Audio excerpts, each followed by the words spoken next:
Hey everybody, my name is Cody Schwinner.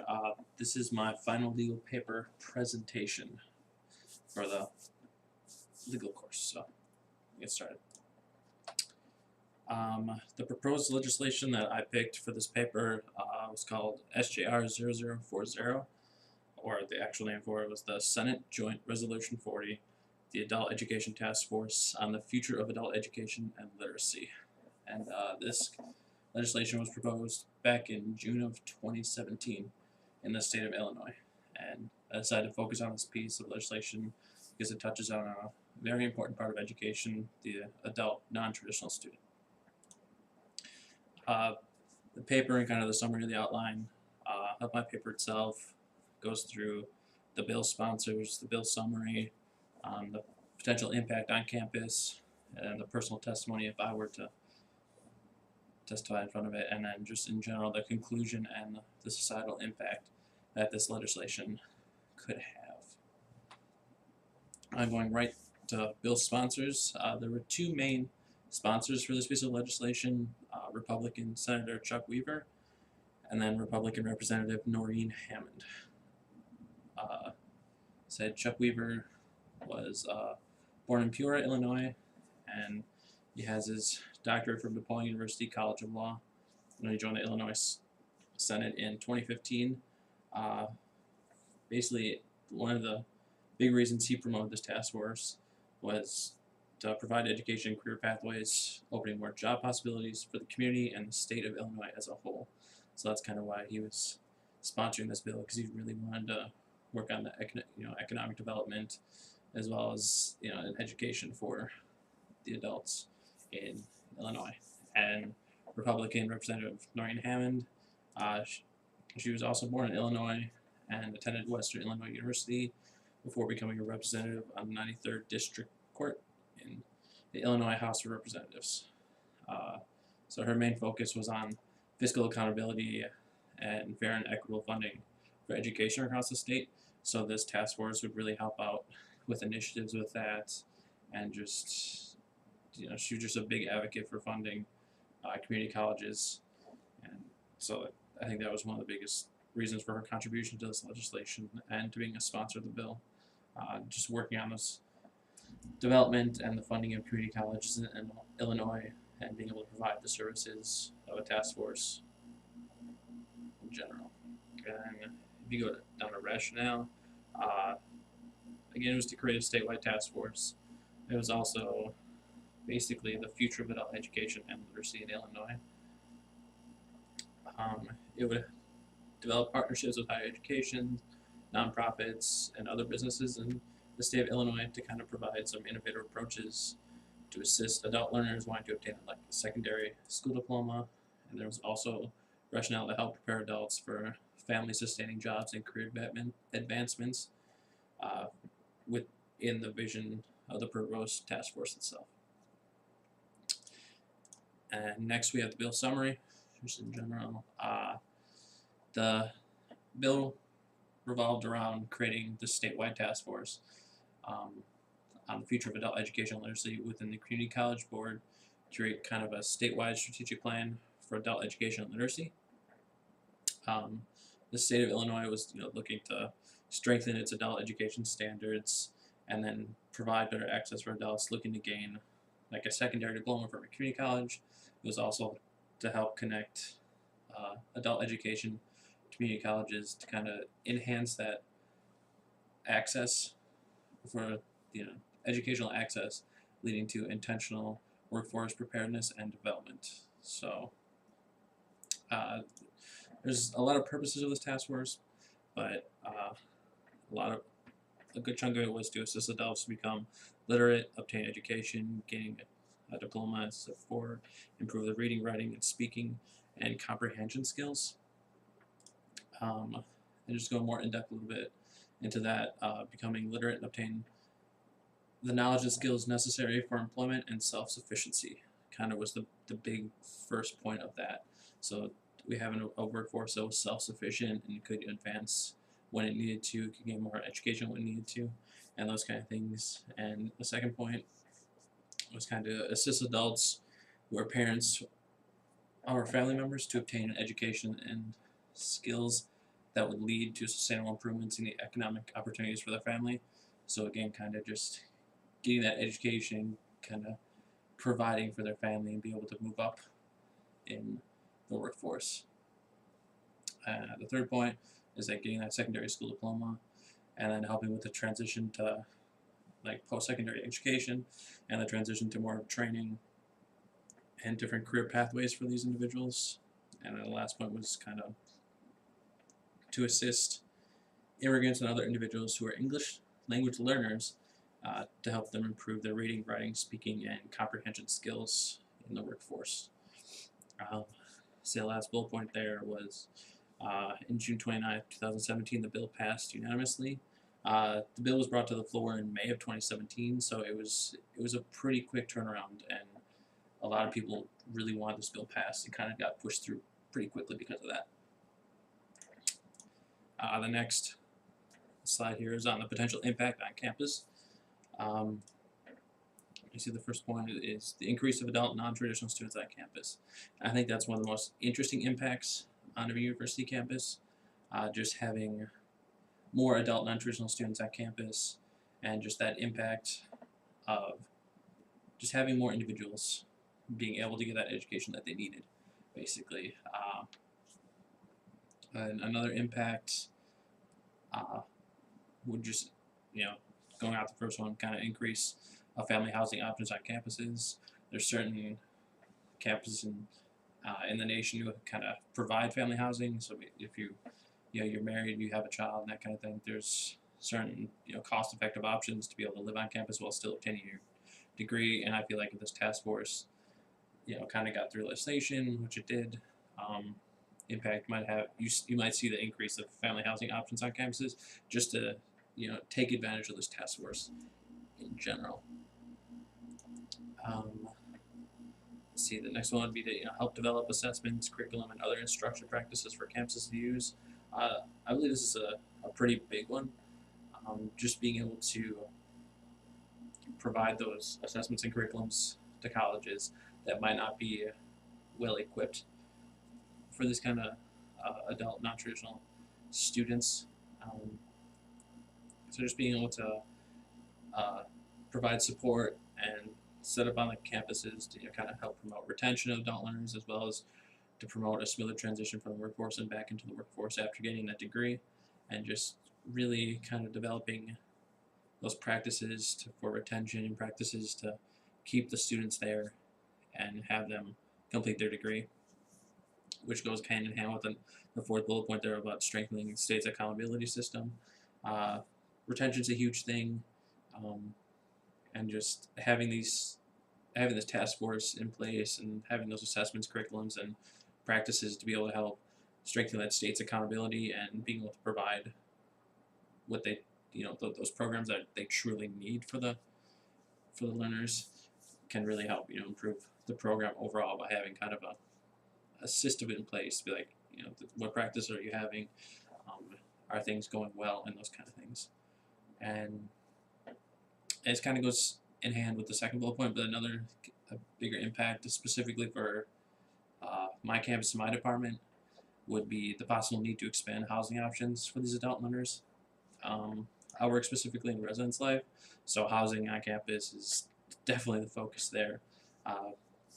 But if we had an increase or kind of a rush of adult non-traditional students coming back to campus with this task force, giving them the skills they need, we would need a place to be able to provide them those learning opportunities and be able to live on campus if that option was available and they wanted to take advantage of it. It would, like I said earlier, it would allow them to live with their families on campus. So there might be that rise of adults wanting to use the housing options. So you have to kind of think about expanding those options or expanding the existing kind of areas that you have tailored toward family housing, just to be able to handle the rush or the influx of adult learners coming to your campus. So I think those are some of the biggest potential impacts on campus, and that might be something you see from this legislation being passed. The next point would be my own personal testimony. If I were to go in front of a committee, in front of that kind of stuff. And what would I bring to the table to kind of try to get this bill into law and like this bill passed basically. I think it's one of the most important things to promote in front of a committee, because you can kind of really kind of show the need for this and kind of show the impact it could have in a positive way. So having those personal testimonies of colleagues or workers at the college, or maybe not traditional students that have gone through the system before, and why there's this need for this task force and those kind of things. But just starting off with like the future of our adult learners and the future of our education system itself. I would want to bring up that most positions in the following years will probably require some sort of degree to have it. We see that trend happening even now, of more and more bachelor degrees just being required to kind of have a position, or it's some sort of degree or like training. So if you go to trade school, that's still you're still receiving kind of a diploma for that scenario. So just working with that, then the following years we might have more of a trend and even more push to just have some sort of degree to gain employment in certain areas that you want to work at. I think it would be equally important for our adult learners and just an older generation to get an education level beyond what they may have had in the past. I said ever-changing economy of our nation and the ever-changing nature of the job market. It's very important for every individual to have some sort of post-secondary education or training, like I said, to gain and advance different career pathways. So if you want to jump departments or you want to jump to a different career, having that training, having that diploma or other education to be able to do that smooth, like having a smooth transition, would really help out in general. That's the next point, would be just the need of the task force. I mentioned some, but there'd be a lot of mutually beneficial relationships that would come from this. I think it would build and sustain some of the relationships with key partners like universities, businesses in the area, even just other individuals, kind of to design and provide career pathway programs for the adult learners in the state. I think it would help a lot of the adult educational learners to kind of get more interested in further education or further employment, regardless of their skill level at the point of the entry of this program. It might, draw people back in, like, I thought about coming back to school. This task force is helping me kind of get the skills I need, kind of set me up for success, and I think it would draw a lot of people in. Another point that I'd want to touch on would be, just the furthering education, occupational training, and employment sustainment. Touched a little about it, but it would be just that providing that employment sustainability and having people in the workforce that are going to stay in the workforce and be able to transition and be able to bring those transferable skills that they gained, whether going to college, going to trade school, or just the experience I have, and kind of transfer those skills to another employment opportunity if a career kind of got shortened or a business might shut down or close and that kind of stuff, and be able just to bring those skills that they've learned into another job market, another employment possibility. So just to sustain that employment and provide that to adult learners, I think is very impactful. And this kind of brings it all together. But if I were to give personal testimony, I think I would really do my research about the impacts of this legislation and some of the things that it may have, even the impact on the state, the community itself. I would love to go into the meeting if I was called to testify with this stuff with the committee. Just being completely ready to promote any great program like this, or even bring up my concerns for any programs or legislation I believe to be negative. If that just happened, maybe whether it be at the university I work at or other like-minded universities in the area, kind of, same size, population, that kind of stuff. It's something I would really want to take a lot of time to research, so I'd have my facts straight and bring them into my personal testimony to really show that it's not just opinions necessarily. It's kind of proven, and just be able to hit those points home, basically. And lastly, we have that conclusion and societal impact of this legislation. Like I said, I touched on some of this a bit in the previous sections, but just I think there might be some other state impacts, to be honest. So you would see if a statewide task force was really improving the education of adult learners, it was really improving the literacy and the education they had, and providing that job sustainability, more employment options, more career pathways. I think you would really see a societal impact of the surrounding states or just other states in general kind of look into this program and look into having their own kind of statewide task force to provide a lot of the opportunities that my state would be in, especially if they're working and really providing positive outcomes. I think a lot of states would look into it in general. Let's see. Another one would be, just getting more education overall, higher literacy levels of the state, or higher literacy levels across the nation if these task force or this legislation was put into play in multiple areas, multiple states as well. You could have that improvement in reading, writing, and mathematics of the participants, and just might be increased earnings, like the next point, where those individuals participating and the initiatives that brought it they could see those career pathways, and they could see growth in their department and growth in their career and improve on earnings. So just having a larger group of individuals having higher earnings and be able to provide, which in turn could fund more of the task force. It could fund some of the universities that they gain their degrees. It could that cycle could continue with increased earnings and be able to give back and helping more individuals get this education that they need, and that kind of back and forth basically. I think another impact would be the impact on the learner's image and self-worth. Their personal goals are being achieved, and they just feel a greater sense of self-worth. To be able to maybe take those risks to go to a different job, take a risk to maybe go to a different state for a better paying job, and just making those better educational decisions because they're more confident in their image and they're more confident in their worthwhileness, and just knowing that they've done the education, they've done all the training, and they know what they're worth, so they're willing to go the little extra step to get what they're worth, if that makes sense. So I think that'd be a great impact. And then just state foundations in general and having a more transferable workforce.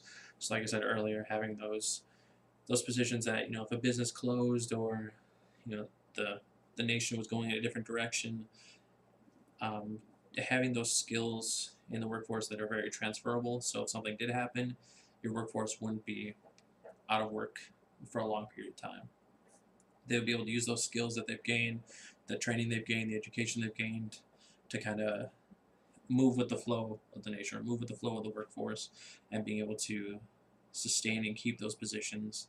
And as a whole, whether it be society or the state itself, having those individuals that do that and having a constant workforce, no matter, I guess, what field they're working in, is, I feel like, one of the greatest impacts they can have on a nation. So,